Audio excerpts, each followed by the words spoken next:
Question number 6, समांतर चतुर्भुज ABCD का विकर्ण AC कोण A को समद्विभाजित करता है, तो दर्शाइए कि यह कोण C को भी समद्विभाजित करता है। और दूसरा पार्ट इसका ABCD एक समचतुर्भुज है। तो इस सब परिभाषा को आपको अच्छी तरह से याद रखना होगा कि समचतुर्भुज किसे कहते हैं। पहले ही मैंने फ्लो चार्ट बना करके आपको बताया था, तो उसे बहुत अच्छे से याद करेंगे। समचतुर्भुज मतलब उसकी सभी भुजाएं समान होती है, हमें सिद्ध करना है।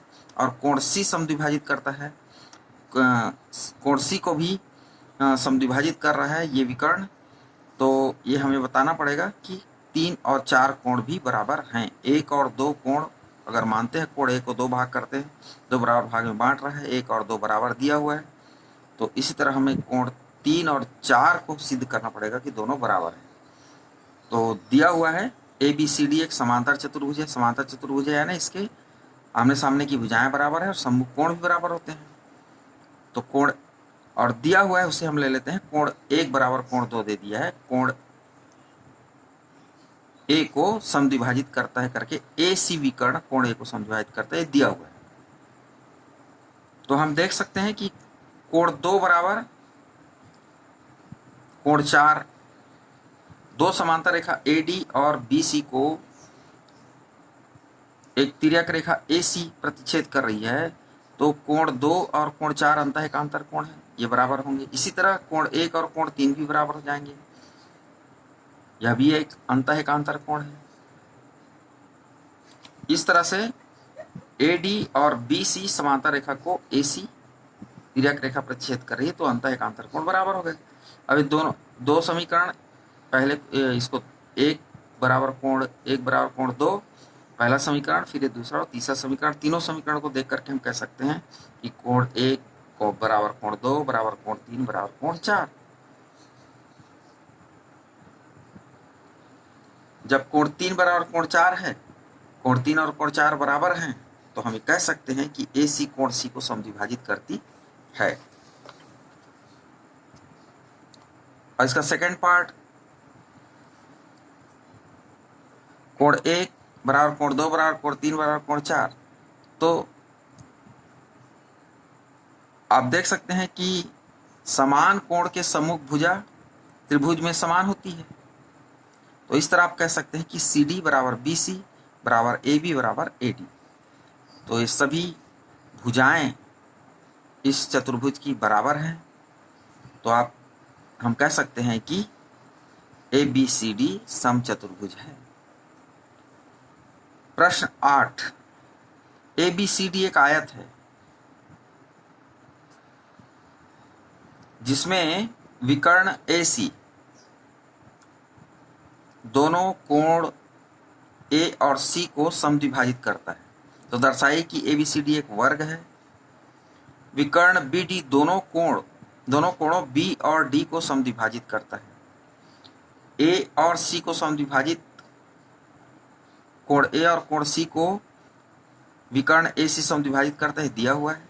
हमें यह भी सिद्ध करना है कि ABCD एक वर्ग है। वर्ग है मतलब इसकी सभी भुजाएं बराबर होती हैं, तो सभी भुजाओं को बराबर सिद्ध करना है, और प्लस इसके एक कोण को हमको समकोण बताना पड़ेगा। तो इस तरह से देखते हैं कि क्या दिया हुआ है और हमें क्या सिद्ध करना है। तो यहाँ पर हम कह सकते हैं कि कोण 1 बराबर कोण 3, वही बात, दो समांतर रेखा AD और BC को अगर प्रतिच्छेद कर रहा है AC, तो कोण 1 और कोण 3 बराबर होंगे। कोण 3 बराबर कोण 2, ये दिया हुआ है। कोण 3 और कोण 2 समद्विभाजित करती है, मतलब दोनों कोण को समद्विभाजित कर रही थी। हमें दोनों कोण C को हमने 2 और 3 करके विभाजित किया है, तो ये दोनों बराबर होंगे। इसी तरह हम इन दोनों कोण 1 बराबर कोण 3 और कोण 3 बराबर कोण 2 को देखकर कह सकते हैं कोण 1 और कोण 2 बराबर हैं। इसका समीकरण 1 और समीकरण 2 नाम दे दो। इन दोनों समीकरण से कोण 1 बराबर कोण 2। अब त्रिभुज ACD में हम लेते हैं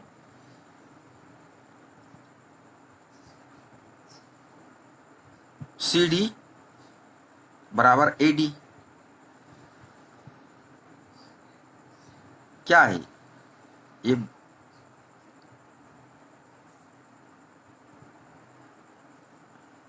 समान कोण के सम्मुख भुजा समान होती है। एक त्रिभुज है ACD, इसमें आप देख रहे हैं AD और CD, कोण 1 और कोण 2 बराबर होने की वजह से कोण 1 के सामने की भुजा CD और कोण 2 के सामने की भुजा AD, ये दोनों बराबर हो जाएंगे।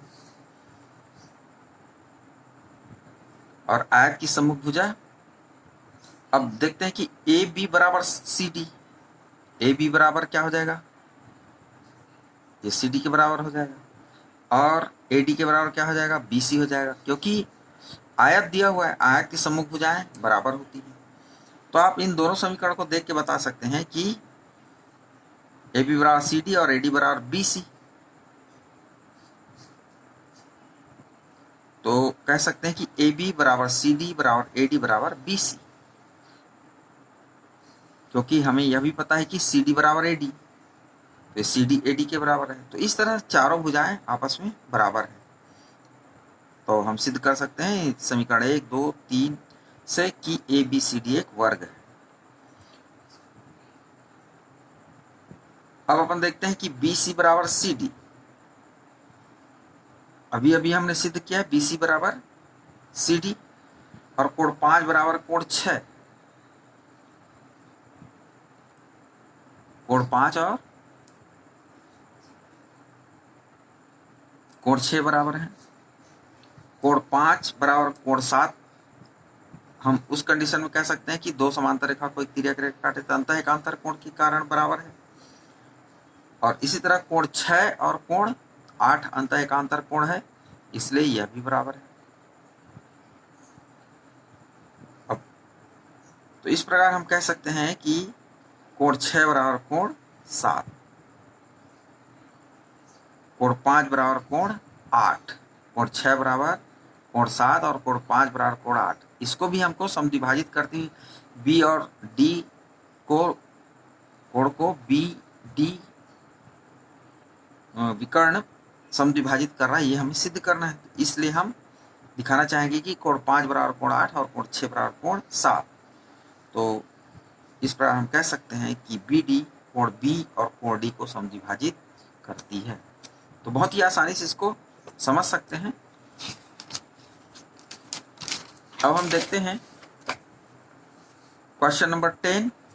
क्वेश्चन नंबर 9 को आप स्वयं करेंगे और नहीं होने से बताएंगे। ABCD एक समांतर चतुर्भुज है तथा AP और CQ शीर्षों A और C से विकर्ण BD पर क्रमशः लंब है। चित्र में दिखाया गया है, दिया हुआ है। तो दर्शाइए कि त्रिभुज APB सर्वांग सम है त्रिभुज CQD के, और दूसरा पार्ट AP बराबर CQ। तो इस तरह ABCD एक समांतर चतुर्भुज दे दिया है।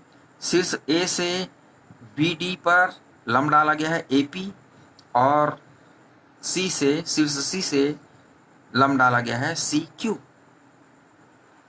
तो हमको पहला पार्ट सिद्ध करना है। APB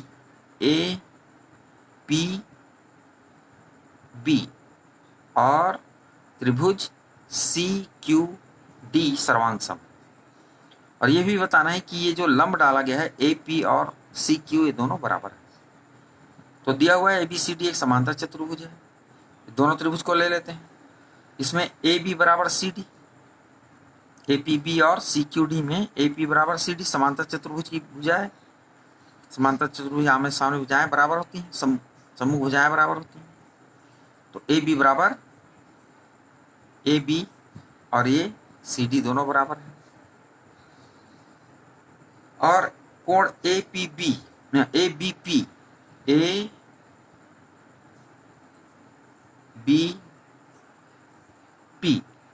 और कोण ADQ अंतः एकांतर कोण है